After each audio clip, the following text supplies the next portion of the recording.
سنبلات خضر وأخرى يابسات يا أيها الملأ أفتوني في رؤياي إن كنتم للرؤيا تعبرون قالوا أضغاث أحلام وما نحن بتأويل الأحلام بعالمين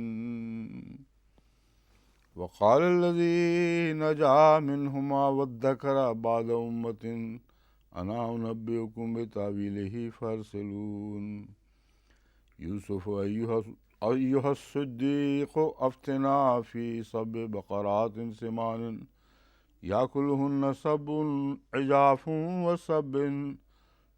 وسبع سنبلات خضر وأخرى يابسات لعلي أرجع إلى الناس لعلهم يعلمون قال تزرعون 7 سنين دابا وما أصبتم فذروا في سنبله إلا قليلا مما تأكلون ثم يأتي من بعد ذلك 7 شداد يأكلن ما قدمتم لهن إلا قليلا مما تحصنون ثم يأتي من بعد ذلك عام فيه يغاث الناس وفيه يعصرون وقال الملك ائتوني به فلما جاءه الرسول قال ارجع إلى ربك فاسأله ما بال النسوة اللاتي قطعن أيديهن إن ربي بكيدهن عليم قال ما خطبكن إذ راوتن يوسف عن نفسه قلنا حاش لله ما علمنا عليه من سوء قالت امرأة العزيز الآن حصحص الحق أنا راودته عن نفسه وإنه لمن الصادقين ذلك ليعلم أني لم أخن بالغيب وأن الله لا يهدي كيد الخائنين.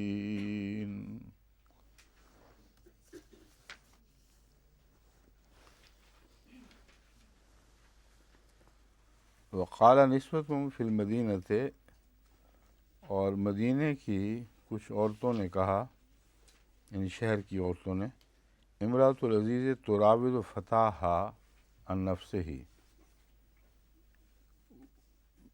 جو عزیز مصر کی بیوی ہے، تراود فتاحا، وہ اپنے نوکر کو پھسلا رہی ہے اپنے نفس سے، یعنی اس کو پھسلا رہی ہے، کہ جو ہم اردو میں کہتے ہیں اس کا عربی کا محاورہ ہے عن نفسہ ہی، وہ اس کے نفس کو پھسلا رہی ہے اصل میں۔ قد شغفہا حبا، محبت نے اس کے دل میں گھر کر لیا ہے۔ یہ جو لفظ ہے شغفہا حبن، اس کا لفظی ترجمہ یہ بنتا ہے کہ شغف کہتے ہیں جو غلاف دل کے گرد ہوتا ہے، اور جو چیز اس غلاف کو پہنچ جائے یا گھیر لے یا اس کو پیرس کر دے، اس کے لیے لفظ شغفہا استعمال ہوتا ہے، شغفہا کا لفظ استعمال ہوتا ہے۔ تو شغفہا حبن، اس کو محبت کے طور پر، یعنی بحیثیت محبت، اس کے دل میں گھیرا پڑ گیا، گھیرا ڈال لیا ہے، یا اس کے دل میں سوراخ کر دیا ہے۔ کس چیز نے؟ جو یعنی محبت نے، محبتاً کہا گیا، مراد یہ ہے کہ گویا محبت کی وجہ سے اس کا دل پھٹ گیا ہے، یا اس کے دل میں وہ کا گھیرا ڈال دیا گیا ہے۔ تو اس لیے یہ مختلف لفظی ترجمے چونکہ مشکل ہیں، اس لیے آسان سیدھا اور یہی مقصود والا ترجمہ یہ بنے گا، محبت نے اس کے دل میں گھر کر لیا ہے، یا محبت نے اس کے دل کو گھیر لیا ہے۔ انا لنراہا فی ضلال مبین، یقیناً ہم اسے کھلی کھلی گمراہی میں پاتی ہیں۔ فلما سمعت بمکرہن، پس جب اس نے ان کے مکر کے متعلق اطلاع پائی. اب یہاں تو کسی مکر کی بات نہیں ہوئی، کیونکہ اس مکر تو یہ عورت تھی جو کر رہی تھی. انہوں نے تو یہ تبصرے کیے ہیں کہ یہ بیہودہ عورت ہے اور اس قسم کی بدنیتی کے ساتھ اپنے نوکر کو پھسلا رہی ہے. تو سمعت بمکرہن، اس مراد یہ ہے کہ یہ اس قسم کی جو فحشا والی عورتیں ہوتی ہیں، جو باتیں کیا کرتے ہیں، وہ اس ضمن میں چالاکیاں بھی بہت سی جانتی ہیں. تو جب اس نے یہ باتیں بھی سنی اور اندازہ پتہ کیا یہ تو بڑی ہوشیار اور کائیاں عورتیں ہیں، تو ارسلت الیہن، انہیں بلا بھیجا.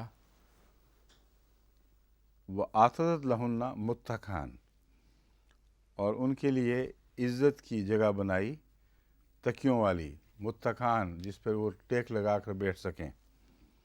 وآتت کل واحدۃ منہن سکینا، اور ان میں سے ہر ایک کو ایک چھری پکڑا دی. وقالت اخرج علیہن، اور یوسف سے کہا کہ ان پر ان کے کمرے میں جا، ان پر ظاہر ہو. خرج علیہ کا مطلب ہے اس پر نکلا، یعنی اس پر ظاہر ہوا. تو ان کے کمرے میں جا اور ان کے سامنے پیش ہو، یہ مراد ہے. فلما رأینہ اکبرنہ وقطعن ایدیہن، بس جب انہوں نے اس کو دیکھا، اکبرنہ، اسے ایک بہت بڑا انسان پایا. وقطعن ایدیہن، اور اپنے ہاتھ کاٹ لیے. وقلنا حاشا للہ، اور انہوں نے کہا پاک ہے اللہ، ما ھذا بشرن، یہ انسان نہیں، ان ھذا الا ملک کریم، یہ تو محض ایک فرشتہ ہے. تو اس کا چہرہ بشرہ دیکھ کر، اس کے آثار، اس کے وقار دیکھ کر ان عورتوں نے اپنے ہاتھ کاٹ لیے. اب یہ سوال ہے کہ ہاتھ کاٹنے سے یہاں کیا مراد ہے اور کیوں ہاتھ کاٹے؟ کیوں جی، کیا کہتے ہیں علماء کرام اس کے متعلق؟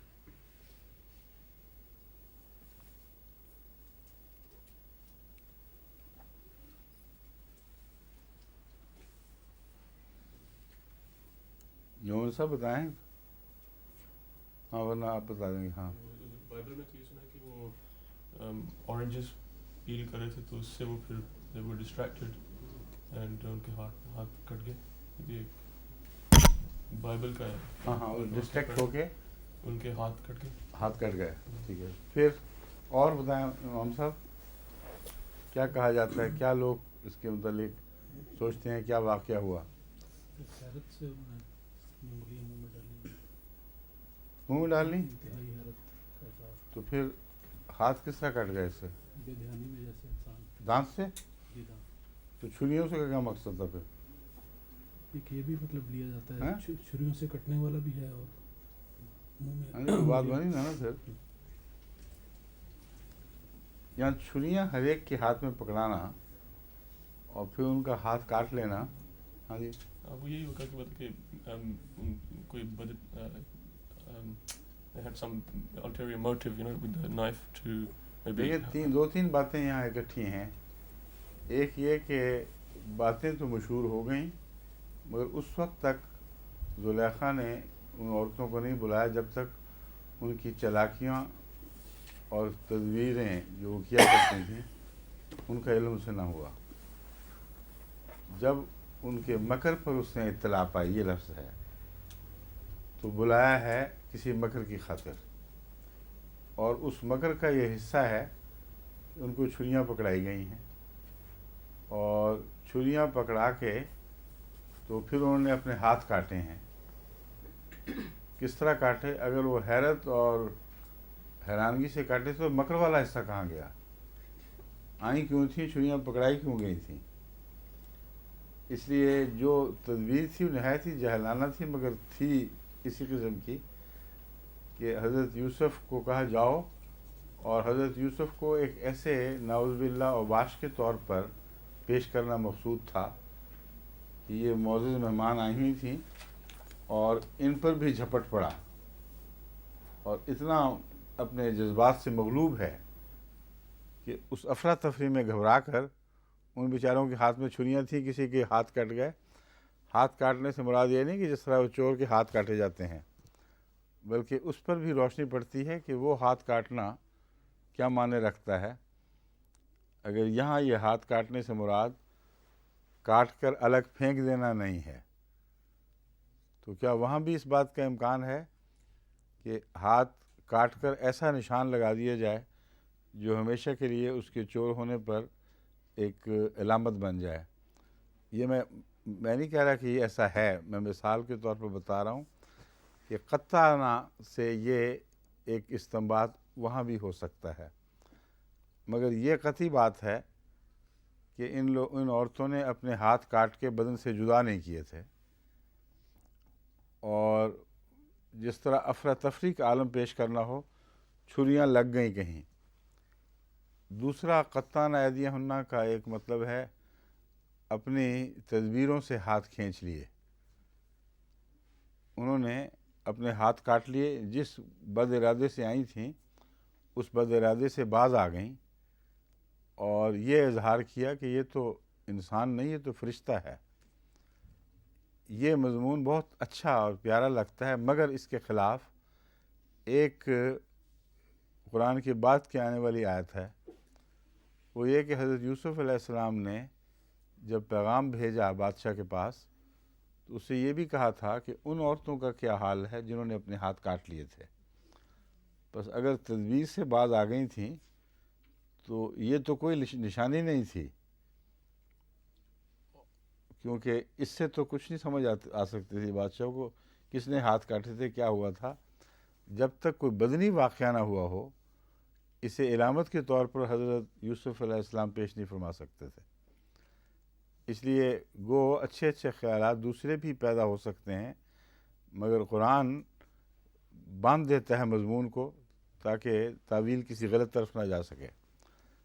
بس لازماً کوئی بدنی زخم کا واقعہ ضرور پیش آیا ہے۔ یہ ہے قطعاً ایدیہن کا قصہ۔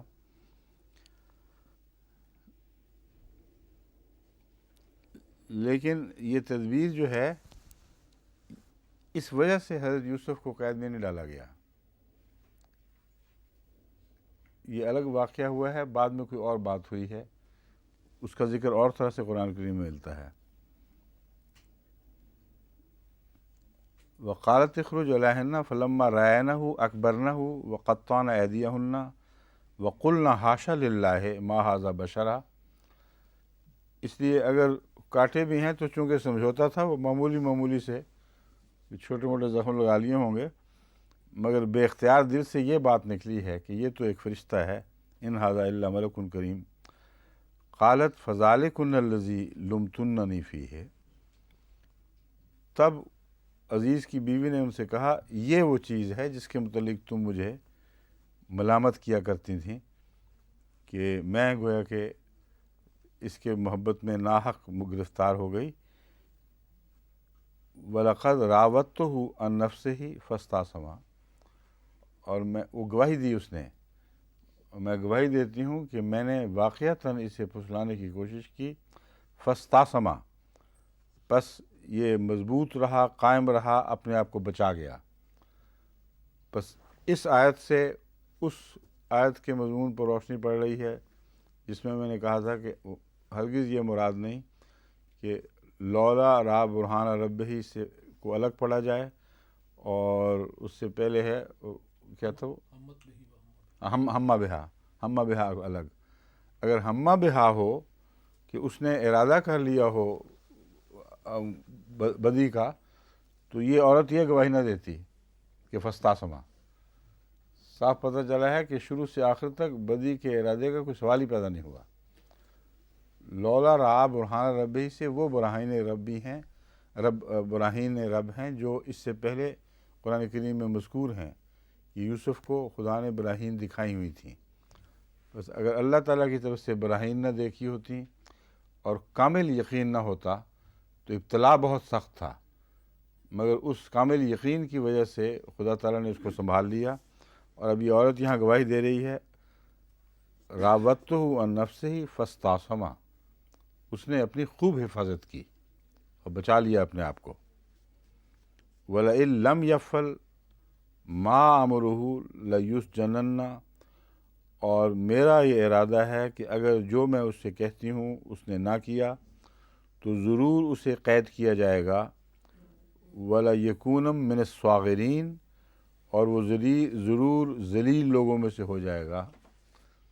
یہاں اب وہ اپنی کچلی ہوئی انانیت کا بدلہ لینا چاہتی ہے اور انتقام لینا چاہتی ہے. یہ صاف پتہ چلا کہ محبت کا قصہ کوئی نہیں ہے، وہ جھوٹ تھا. کیونکہ اگر محبت ہو تو یہ رد عمل نہیں ہوا کرتا کہ میں ضرور اسے ذلیل و رسوا کر کے دکھا دوں گی. اس نے ایک بدی کا ارادہ کیا، اس نے انکار کر دیا، اس سے اس کی ایک انانیت کچلی گئی ہے، اور حیثیت بھی اس کی غلامی کی تھی. اس کے نتیجے میں کھول رہی تھی یہ کہ یا تو میں اس طرح ذلیل کر دوں گی اسے کہ اپنے سامنے جھکا دوں گی، یا پھر قید کیا جائے گا اور غلط الزام کے ساتھ قید کیا جائے گا، تو اس طرح وہ ذلیل و رسوا ہو جائے گا.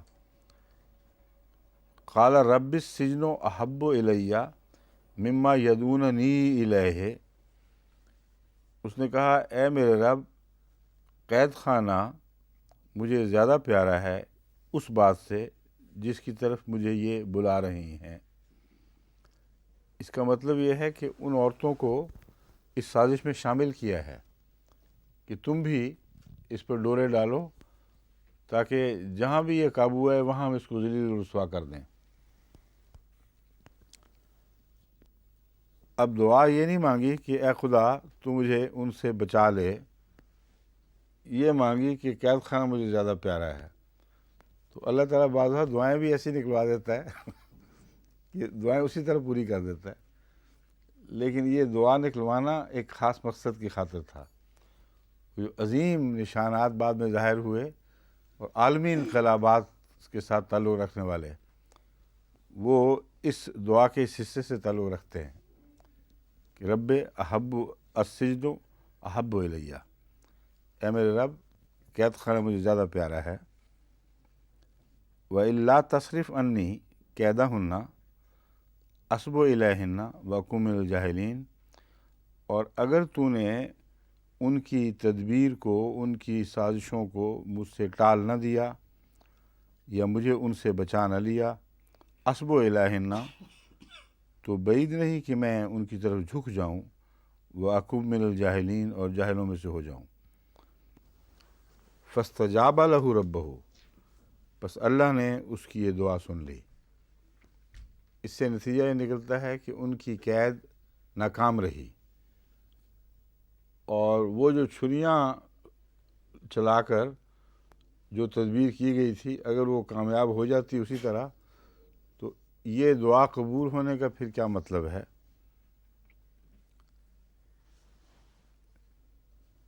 فصرف عنہ کیدہن، ان کی تدبیر کو یوسف سے پھیر دیا، ٹال دیا یا ہٹا دیا.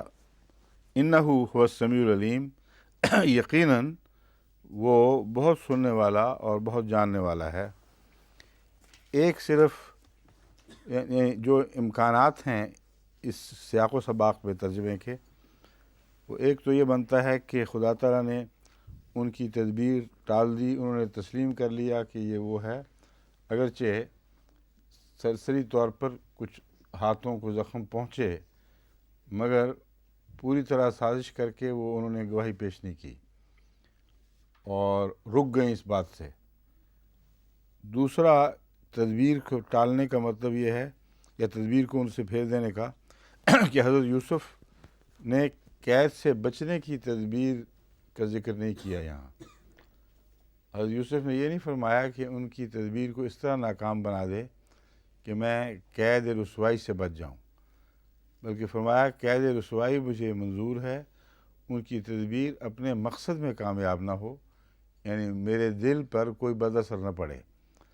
تو اگر یہ معنی کیے جائیں تو پھر اسی واقعہ کی روح سے اس کے بعد ہونے والی علامتوں سے یہ مراد ہوگی کہ جب ان عورتوں نے یہ سازش کرنے کی کوشش کی اور ناکام رہیں تو پھر وہ جو نشان تھے کٹے ہوئے وہ پیش کیے گئے، اور باقاعدہ اس پر کوئی جوری بیٹھی ہے یا کوئی صاحب فہم لوگوں نے مل کر غور کیا ہے اور کہا ہے کہ یہ یوسف گھر پہ آنے جانے والی عورتوں سے اس طرح کیا کرتا تھا، جس کی وجہ سے یہ واقعات ہوئے ہیں۔ تو اس پر پھر حضرت یوسف کو قید کرنے کا فیصلہ کر لیا گیا۔ یہ اس طرح مطلب بنے گا کہ دعا میں یہ مراد ہے چونکہ کہ مجھے قید سے بچنے کی فکر نہیں، مجھے اپنے نفس کے بچانے کی فکر ہے۔ اور یہ چونکہ اسی رنگ میں دعا کی ہے، اللہ تعالیٰ نے اسی رنگ میں قبول کر لی، تو ان کا مکر یوسف کے نفس کو زخم نہیں پہنچا سکا، اور ان کا مکر قید کی حد تک کامیاب ہوا۔ یہ پھر ترجمہ کرنا پڑے گا۔ ثم بدا لہم من بعد ما راؤ الآیات، پس جب انہوں نے بعض نشان دیکھے، بعض علامتیں دیکھیں، تو ان پر یہ بات ظاہر ہوئی کہ اسے قید کر دینا چاہیے۔ یہ تدبیر سوجھی ان کو کہ اسے قید کر دینا چاہیے۔ اب یہ جو بیان ہے یہ بھی کچھ گہرے معنی پر مشتمل بیان معلوم ہوتا ہے۔ ثم بدا لہم من بعد ما راؤ الآیات، اب یہ جو ہاتھ کاٹنا ہے اس کو الآیات کہنا قرآن کریم کا یہ طبیعت نہیں مانتی، کیونکہ الآیات کا محاورہ قرآن کریم کا اور ہے۔ اس لیے باوجود اس کے کہ وہ زخم لگے بھی ہیں، یہ بھی ترجمہ ہو سکتا ہے کہ دعا ان معنوں میں قبول ہوئی کہ بد ارادے سے ان کو خدا نے باز رکھ لیا، حضرت یوسف کو بچا لیا، مگر عین اس کے نتیجے میں قید ہونا درست دکھائی نہیں دیتا۔ پھر اگر یہ بات ہے تو پھر دعا کا پورا مطلب یہ بنے گا اللہ نے ان کی تدبیر کو کلیۃ ناکام کر دیا۔ وہ تدبیر کسی پہلو سے بھی حضرت یوسف پر اثر انداز نہ ہو سکی، نہ اس تدبیر کے نتیجے میں قید ہوئے ہیں۔ ہاں بعد میں ثم بدا لہم من بعد، اس واقعہ کے بعد ما راؤ الآیات، کچھ جب انہوں نے کچھ نشان دیکھے ہیں، کچھ الہی نشان کہا جا سکتا ہے یہاں الآیات، لَيَسْجُنُنَّهُ حَتَّىٰ حِينٍ، نشانات کس قسم کے ہیں؟ حضرت یوسف علیہ السلام نبوت کے منصب پر باقاعدہ رسمی طور پر فائز ہونے کی قریب بڑھ رہے تھے، اور خدا تعالیٰ کے نشان آپ کے حق میں پہلے بھی ظاہر ہو رہے تھے۔ تو حضرت یوسف کے حق میں کچھ ایسی نشانیاں حیرت انگیز دیکھی ہیں کہ اس پر وہ گھبرائے ہیں کہ یہ کیا چیز ہے ہمارے گھر میں، اور بیوی کا حال چونکہ بد ہو گیا تھا اور اس سے بدنامیاں ہو رہی تھیں، اس لیے الآیات سے مراد اگر ظاہری علامات ہیں تو چھری کے نشان نہیں، بلکہ جو پروپیگنڈا شروع ہو گیا ہے، بدنامیاں ہوئی ہیں، وہ آیات ہو سکتی ہیں۔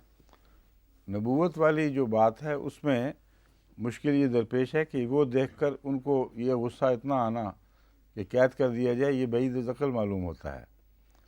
اس لیے یہ دوسری صورت ہی ہے جو آیات کی کہلا سکتی ہے، علامتیں جو ظاہر ہو رہی ہیں ارد گرد، نہ کہ ہاتھ کا کٹنا۔ وہ علامات جو ہیں وہ اس کا شروع میں ذکر آ چکا ہے کہ یہ معاملہ شہرت پا رہا تھا اور اس کی گھر گھر باتیں ہو رہی تھیں۔ تو جب انہوں نے دیکھا یہ معاملہ دبا نہیں ہے اور یہ عورت بھی تلی بیٹھی ہے، تو آیات سے مراد یہ بھی تو ہو سکتا ہے کہ اس عورت کی تدبیریں، کاروائیاں کچھ سامنے آ گئی ہوں اور حضرت یوسف کو انہوں نے معصوم ہی پایا ہو، مگر حالات ایسے ہو گئے ہوں کہ عزیز مصر کی عزت رکھنے کی خاطر انہوں نے فیصلہ کر لیا کہ اسے کچھ دیر قید کر دیا جائے۔ اور جو قید کی جو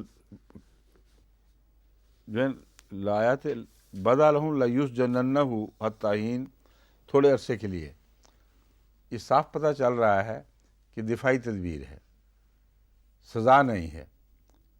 اگر آیات سے مراد ان کے مکر کی کامیابی ہوتی اور مکر سے پیدا کردہ نشانیاں ہوتیں تو پھر اور طرح بیان ہوتا، پھر سزا دینے کا حکم آتا کہ اس قوم نے جان لیا کہ وہ بد ہے تو سزا دینے کا فیصلہ کیا، اور حتیٰ ہین کا لفظ نہیں آتا۔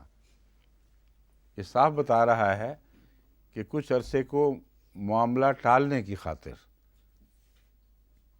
کہ یہ اس کی جو شدت ہے واقعہ کی اور بدنامی کا جو شور پڑ گیا ہے، یہ کچھ کم ہو جائے، اس میں دھیما پڑ جائے شور، پھر بعد میں نکال دیں گے اس کو، سرے دست اس کو قید میں پھینکو اور الگ کرو۔ وَدَخَلَ مَعَهُ السِّجْنَ فَتَيَانِ، اور ان کے ساتھ ہی دو جوان بھی قید خانے میں داخل ہوئے۔ قال احدهما انی ارانی آصر خمرہ، ان میں سے ایک نے کہا میں دیکھتا ہوں اپنے آپ کو کہ میں انگور نچوڑ رہا ہوں، یعنی انگوروں کی شراب بنا رہا ہوں۔ یہ جو واقعہ ہے دو آدمیوں کا ساتھ داخل ہونا، یہ مراد نہیں کہ ادھر داخل ہوئے اور ادھر باتیں شروع ہو گئیں کہ ہم نے یہ خواب دیکھی ہے۔ ساتھ اکٹھے داخل ہونے والوں کا ایک قدرتی ساتھ ہو جاتا ہے، رفاقت سے بن جاتی ہے۔ ایک بیچ میں جو لوگ آئیں ان کا تبھی ایک تعلق قائم ہو جاتا ہے، اور بسا اوقات ان کو ایک ہی کمرے یا ایک ہی قید کے حصے میں ڈال دیا جاتا ہے۔ تو اس طرح ان کا تعارف ہوا ہے ان لوگوں سے، اور انہوں نے حضرت یوسف علیہ السلام میں جو نیکی کے آثار دیکھے ہیں اس کی وجہ سے انہوں نے اپنی خوابیں آپ کے سامنے پیش کیں، اور دونوں کی خوابیں الگ الگ مضمون سے تعلق رکھتی تھیں، اور دونوں کی تعبیر اللہ تعالیٰ نے آپ کو سکھائی، مگر تعبیر سے پہلے آپ ان کو تبلیغ کرنے لگے ہیں۔ یہ ہے ایک بہت ہی عمدہ نمونہ حضرت یوسف علیہ السلام کا، اور یہ نمونہ خدا کے فضل سے اب احمدیوں میں بھی خوب کھل کر ظاہر ہو رہا ہے۔ جگہ جگہ یوسفی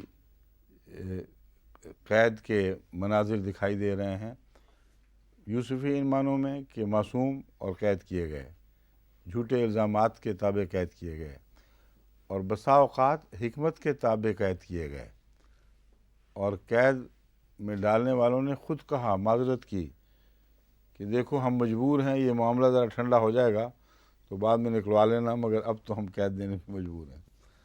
تو یوسفی سنت جس تفصیل کے ساتھ، جس یقینی طور پر جماعت احمدیہ کے اس دور کے قیدیوں پر ثابت ہوئی ہے، صادق آئی ہے، ویسے ساری تاریخ میں آپ کو دکھائی نہیں دے گا۔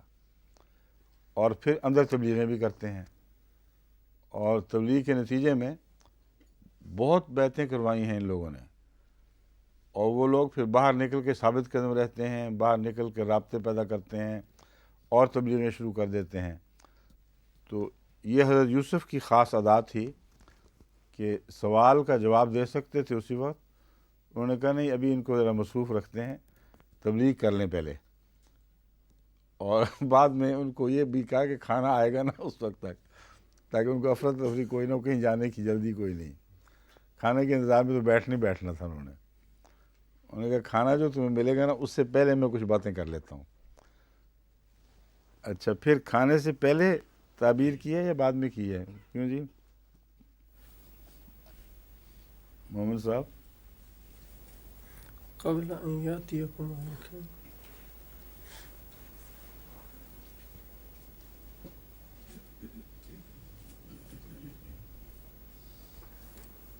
جاز صاحب اس نے ارباب متفرقون، اس سے پہلے میں کہاں تک پہنچا تھا؟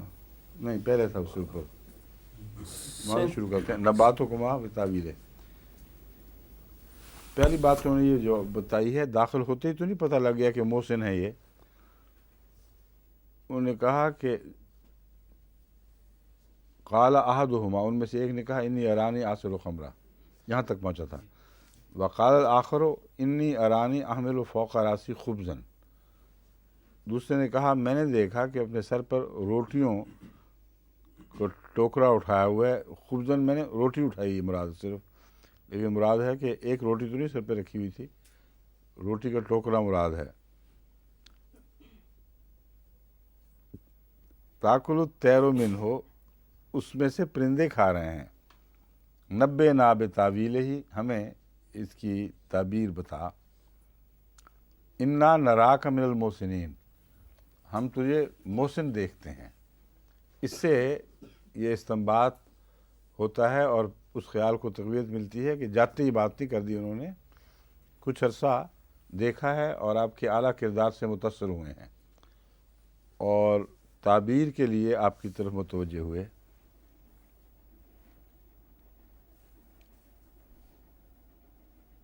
پھر حضرت یوسف کیا جواب دیتے ہیں؟ قال لا یاتیکما طعام ترزقانہ الا نباتکما بتاویلہ، نے کہا پیشتر اس کے کہ کھانا جو تمہیں دیا جاتا ہے تمہارے تک آ پہنچے، میں ضرور تمہیں اس کی تعبیر بتا دوں گا، یا کھانا نہیں آئے گا جو تمہیں دیا جاتا ہے اس سے پہلے کہ میں اس کی تعبیر تمہیں بتا دوں۔ قبل ان یاتیکما، پیشتر اس کے میں پہلے کی ترجمہ کر چکا ہوں، ذالکما مما علمنی ربی، یہ وہ بات ہے جو میرے رب نے مجھے سکھائی ہے۔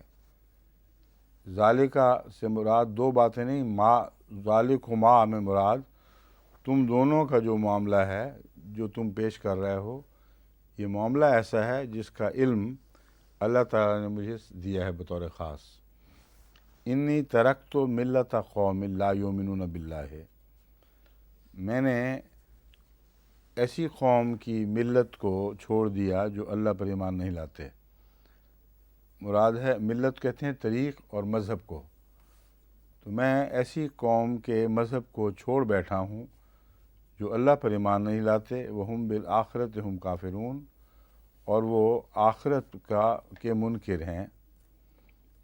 واتبعت ملت آبائی، اور میں نے ایک ایسے اپنے آباء و اجداد کے طریق کی پیروی کی ہے، ابراہیم و اسحاق و یعقوب۔ وہ کون آباء و اجداد ہیں؟ ابراہیم اور اسحاق اور یعقوب۔ اب اس میں پہلے اپنے باپ اور پھر دادا اور پھر پردادا کا ذکر نہیں کیا، کیونکہ مرتبے اور عظمت کے لحاظ سے جو توحید کا سلسلہ چلا ہے وہ ابراہیم سے چلا ہے، اس لیے بظاہر انسان یہ کہتا ہے میں اپنے باپ دادا پردادا کی ملت پر ہوں، یہ بہت ہی پرحکمت کلام ہے۔ فرماتے ہیں ملت آبائی ابراہیم و اسحاق و یعقوب، ابراہیم کے طریق پر ہوں اور اسحاق اور یعقوب کے طریق پہ۔ ما کان لنا ان نشرک باللہ من شیء، ہمارے لیے ممکن ہی نہیں، یہ ہماری سرشت میں ہی نہیں، ما کان لنا، ہمارے مزاج ہمارے سرشت میں نہیں کہ ہم اللہ کا شریک ذرہ بھر بھی اللہ کا شریک ٹھہرائیں، من شیء، کچھ بھی خدا کا شریک ٹھہرائیں۔ ذالک من فضل اللہ علینا، یہ اللہ کے خاص فضل میں سے ہے جو ہم پر ہوا، وعلی الناس، اور لوگوں پر ہوا، یعنی خدا تعالیٰ کی توحید کا قیام جو ہمارے ذریعے ہے یہ صرف ہمارے خاندان کے لیے خاص نہیں بلکہ باقی انسانوں کی بھلائی کی خاطر بھی ہوا ہے۔ ذکر چونکہ صرف خاندان کا کیا جا رہا ہے اس لیے غلط فہمی نہ ہو، فرمایا ذالک من فضل اللہ علینا و علی الناس، ہم پر بھی خدا کا یہ فضل ہے اور الناس دوسرے لوگوں پر بھی، ولیکن اکثر الناس لا یشکرون، مگر اکثر لوگ شکر نہیں کرتے، اور فائدہ فضلوں کا وہی اٹھاتا ہے جو شکر گزار ہو۔ بس فضل تو سب کے لیے تھا، فائدہ وہی اٹھا گئے اور وہی اٹھائیں گے جو خدا کے شکر گزار بندے ہیں۔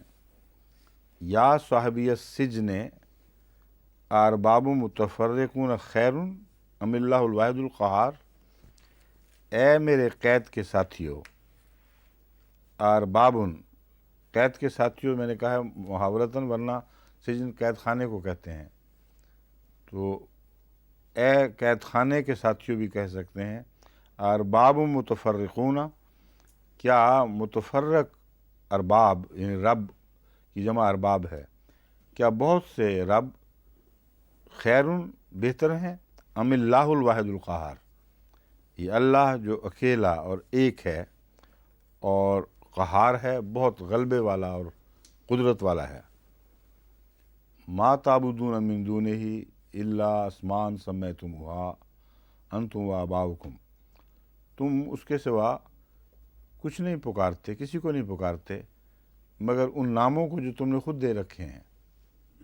انتم و آباؤکم، تم نے اور تمہارے ماں باپ نے، آباء و اجداد نے، ما انزل اللہ بہا من سلطان، جن کی تائید میں اللہ نے کوئی بھی نشان نہیں اتارا۔ ان الحکم الا للہ، سلطان سے مراد کوئی دلیل، قوی دلیل ہے، تو کوئی دلیل بھی خدا تعالیٰ نے ان کے حق میں نہیں اتاری۔ ان الحکم الا للہ، جبکہ واقعہ یہ ہے کہ حکم اللہ کے سوا اور کسی کا نہیں چلتا، حکم دینے کا اختیار اور حق صرف اللہ ہی کو ہے۔ امرا اللہ تعبدوا الا ایاہ، اور اس کا حکم یہ ہے کہ تم اس کے سوا کسی کی عبادت نہ کرو۔ ذالک الدین القیم، یہ باقی رہنے والا اور سیدھا اور سچا دین ہے۔ قیم میں یہ تینوں صفات پائی جاتی ہیں، باقی رہنے والا، سیدھا اور سچا۔ ولیکن اکثر الناس لا یعلمون، لیکن افسوس کہ اکثر انسان جانتے نہیں۔ افسوس کا لفظ یہ بریکٹ میں سمجھیں، لفظاً اس میں ظاہر نہیں ہے لیکن طرز بیان میں افسوس کا رنگ ہے۔ ولیکن اکثر الناس لا یعلمون، لیکن افسوس کہ اکثر انسان جانتے نہیں۔ یا صاحبی السجن، اے میرے قید خانے کے ساتھیوں یا قید کے ساتھیوں، اما احدکما، تم میں سے ایک جو ہے، فیسقی ربہ خمرہ، وہ اپنے آقا کو شراب پلائے گا، یعنی بچ جائے گا اور دوبارہ عزت کے مقام پر قائم ہوگا، جو پہلے اس کو مرتبہ حاصل ہوتا تھا پھر بھی عطا کر دیا جائے گا۔ وَأَمَّا الْآخَرُ، اور جو دوسرا ہے، فَيُصْلَبُ، بس وہ صلیب پر لٹکایا جائے گا یا صلیب دیا جائے گا۔ تَأْكُلُ الطَّيْرُ مِن رَأْسِهِ، اور صلیب پر گویا مارا جائے گا اور اس کے سر کو پرندے نوچ نوچ کے کھائیں گے۔ بہت خوفناک تعبیر تھی اس کی، تو اسی وقت جان نکل جانی چاہیے تھی پاگل کی، بچا کس طرح صلیب کے لیے۔ اور یہ بھی پتہ نہیں کہ اس کے بعد کھانا کھایا گیا کہ نہیں اس سے، مگر معلوم ہوتا ہے کوئی شقی القلب قیدی ہوگا، ظالم ہوگا کوئی، جس کے متعلق اللہ تعالیٰ نے حضرت یوسف کو اس قسم کی کھلی کھلی تعبیر کی توفیق بھی بخشی ہے۔ یہ کوئی پتھر دل کو ظالم سا انسان ہوگا، اس کو اس تعبیر پہ بھی اعتبار نہیں آیا ہوگا جب تک وہ لٹک نہ گیا ہو۔ کیونکہ یہ میں سوچا کرتا ہوں اکثر کہ کھانے سے پہلے اتنی خوفناک بات، قضی الامر الذی فیہ تستفتیان، جس بارے میں تم دونوں فتوے مانگ رہے تھے اس کا فیصلہ کر دیا گیا ہے۔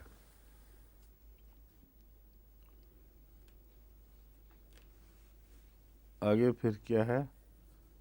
وقال للذی ظن انہ ناج منہما،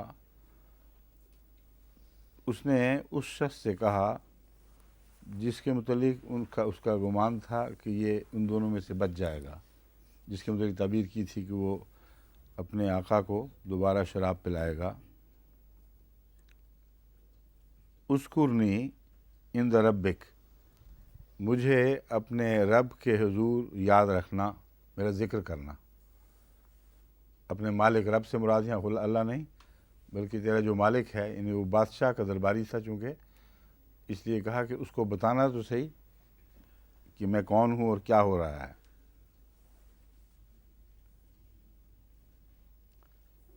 فَأَنْسَاهُ الشَّيْطَانُ، تو شیطان نے اسے بھلا دیا، ذکر رب ہی، اس کا ذکر اپنے رب کے پاس کرنا اسے شیطان نے بھلا دیا۔ فَلَبِثَ فِي السِّجْنِ بِضْعَ سِنِينَ، تو وہ قید خانے میں چند سال رہا۔ اب یہاں لفظ شیطان جو ہے اس کا بھی صحیح ترجمہ ضروری ہے، کیونکہ ایک نبی کو جب اللہ تعالیٰ نے موقع عطا فرمایا ہو اس کے بچ جانے کا، تو تو شیطان کون ہوتا ہے بیچ میں حائل ہونے والا؟ تو یہاں شیطان کی سے مراد نفس کا شیطان ہے، ہر انسان کے ساتھ بھول چوک لگی ہوئی ہے، اور قرآن کریم میں دونوں شیاطین کا کھلا کھلا ذکر الگ الگ ماحول میں الگ حالات میں ملتا ہے۔ بعض جگہ مراد اس سے نفس کا شیطان ہے جو ہر انسان کے ساتھ لگا ہوا ہے، انبیاء بھی اس سے مستثنا نہیں۔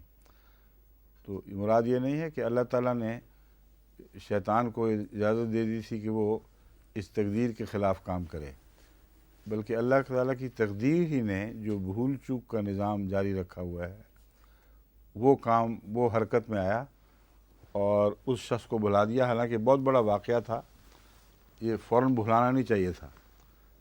بس معلوم ہوتا ہے یہ شیطان جو ہے یہ جو نفس کے اندر شیطان ہوتا ہے، یہ تقدیر الہی کے تابع بعض دفعہ بھلاتا ہے، اور اس تقدیر کے اعلیٰ نتائج ظاہر ہونے پیش نظر ہوتے ہیں۔ تو 2-3 سال یعنی 3-4 سال حضرت یوسف قید میں جو رہے ہیں، اس کی وجہ دو طرح سے سمجھ آتی ہے۔ ایک تو حضرت یوسف کی جو دعا تھی کہ قید مجھے زیادہ عزیز ہے، اس عرصے میں وہاں کے حالات بھی کچھ بدلنے تھے۔ اگر فوراً چھوٹتے تو وہ عورت اس طرح گواہی نہ دے سکتی، فوراً تازہ پکڑے گئے ہوں اور فوراً مان جائے کہ نہیں میں بدکار عورت ہوں۔ اس لیے اس میں بھی کچھ وقت لگنا تھا۔ وہ حالات جن کے نتیجے میں وہ خشک سالی آنی تھی، قحط پڑنے تھے، وہ موسمی تغیرات بھی تیار ہو رہے تھے۔ بس ہر قدم جو اٹھایا گیا ہے اس دور میں وہ تقدیر کے مطابق اٹھایا گیا ہے۔ ہر چیز کے وقت معین تھے، اور ایک مرتب سلسلہ ہے واقعات کا جو عین اپنے وقت پر ظاہر ہوئے ہیں۔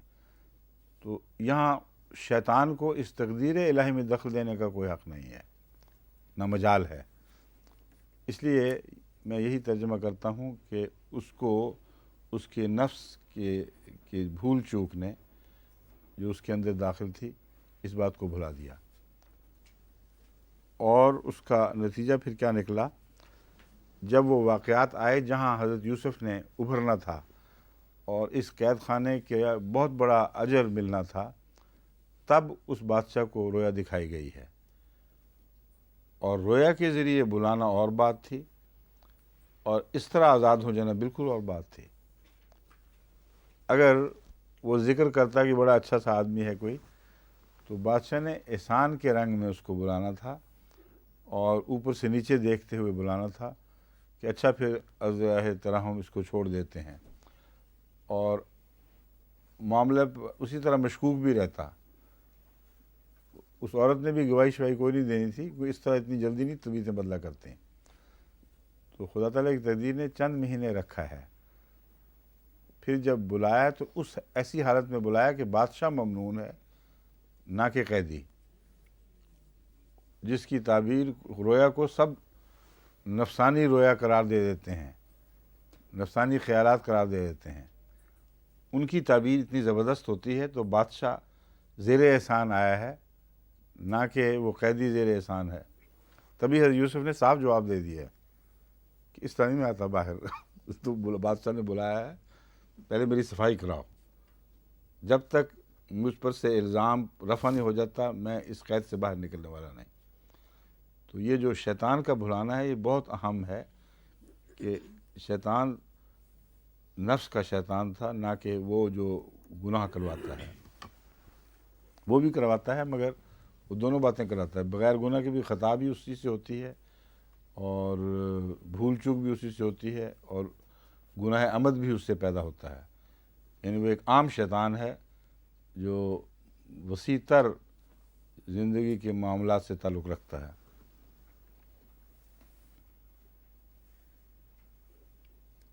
اچھا، پھر کیا ہوتا ہے؟ قال للذی ظن، یہ تو خود ہو گیا۔ وقال الملک انی ارا سبع بقرات سمان یاکلہن سبع عجاف وسبع سنبلات خضر واخری یابسات۔ بادشاہ نے کہا کہ میں نے رویا میں دیکھا ہے 7 گاؤں کو جو موٹی تازی ہیں، یاکلہن سبن عجافن، ان موٹی تازی 7 گاؤں کو 7 دبلی پتلی گائیں کھا رہی ہیں، وسبع سنبلات، اور 7 بالیاں دیکھی ہیں سبز رنگ کی، واخری یابسات، اور اتنی ہی دوسری خشک بالیاں دیکھی ہیں۔ اتنی کا لفظ یہاں نہیں، مگر مضمون کے سیاق و سباق سے لگتا ہے کہ اتنی ہی مراد ہوگی، اور دوسری لفظی ترجمہ یہ ہے واخری یابسات، 7 بالیاں سبز دیکھیں اور دوسری خشک دیکھیں۔ یا ایھا الملأ افتونی فی رؤیایا ان کنتم للرؤیا تعبرون، اے سردارو مجھے سمجھاؤ۔ خواب کے متعلق کو فتویٰ نہیں دیا جاتا۔ افتونی سے مراد یہ نہیں کہ اس خواب پر فتویٰ صادر کرو، مراد یہ اس کے مفہوم کو سمجھاؤ، اس میں کیا حکمت چھپی ہوئی ہے۔ افتاء میں بھی مضامین کی حکمت اور معاملات کی تہہ تک پہنچنے کے بعد جو فیصلہ دیا جاتا ہے اس کو فتویٰ کہتے ہیں۔ تو یہاں مراد ہے کہ اس معاملہ فہمی کے ساتھ اس رویا پر غور کرو اور مجھے بتاؤ کہ اس میں کیا بات ہے۔ ان کنتم للرؤیا تعبرون، اگر تمہیں خوابوں کی تعبیر سے کوئی تعلق ہے۔ قالوا اضغاث احلام، انہوں نے کہا یوں ہی پراگندہ خیالات ہیں، کچھ بھی نہیں اور۔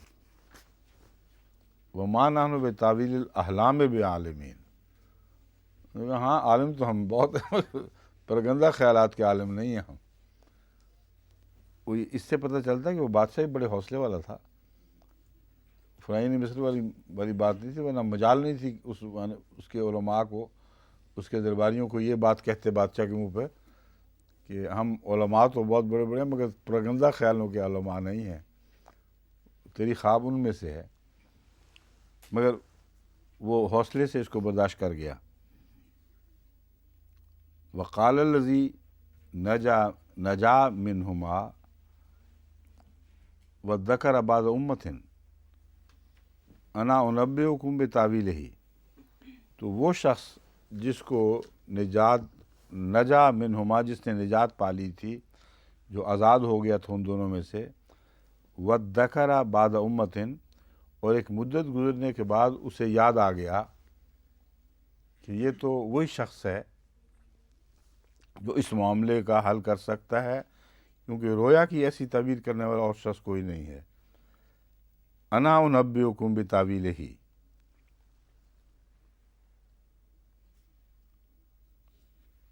اس نے کہا انا انبئکم بتاویلہ، میں تمہیں اس کی تعبیر سے مطلع کروں گا، فارسلون، بس مجھے بھیجو۔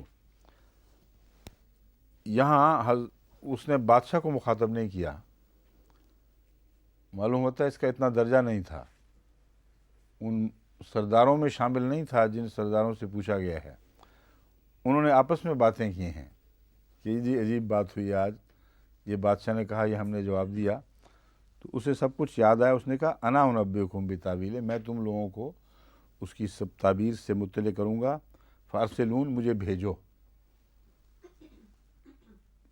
اور پھر انہوں نے بھیج دیا۔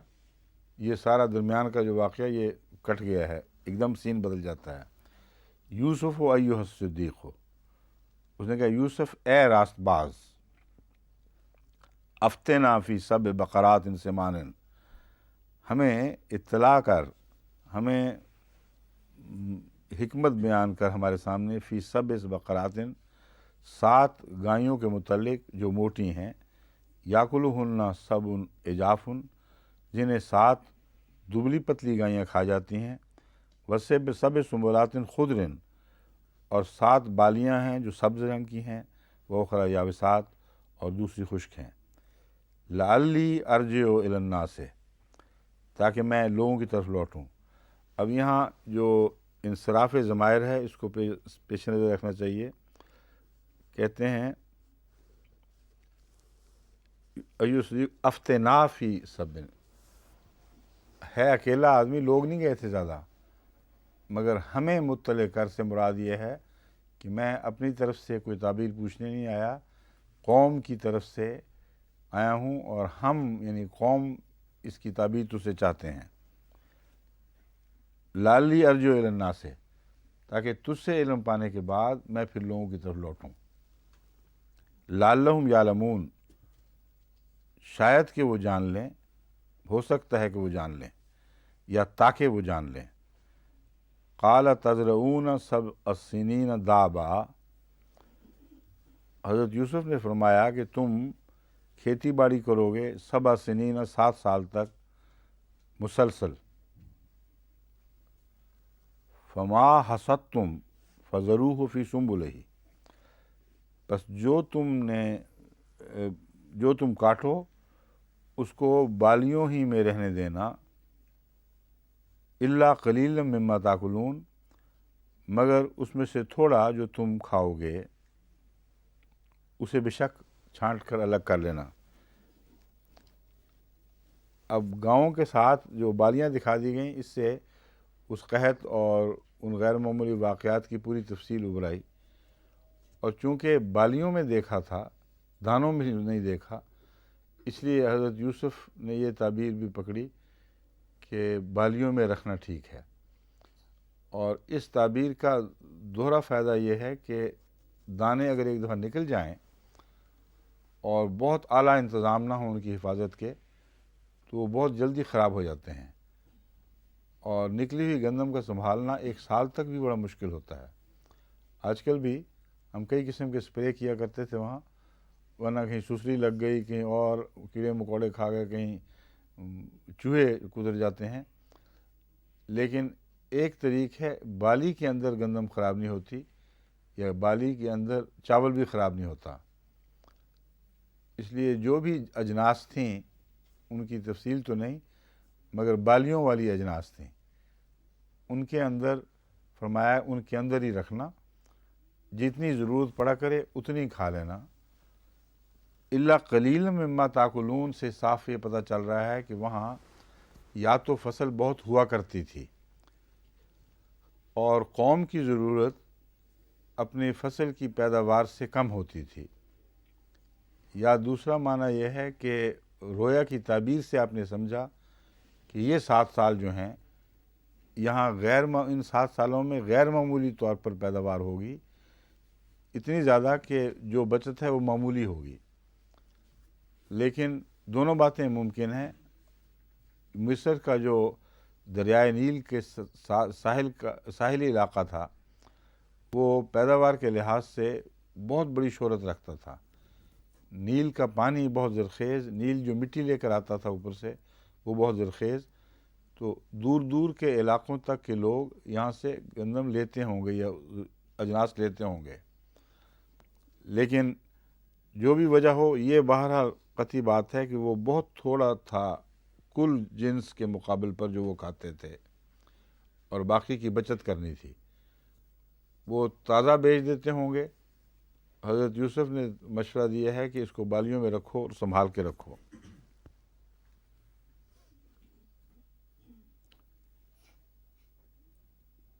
ثم یاتی من بعد ذالک صبر شداد، پھر اس کے بعد بہت سخت 7 زمانے یا 7 سال آنے والے ہیں۔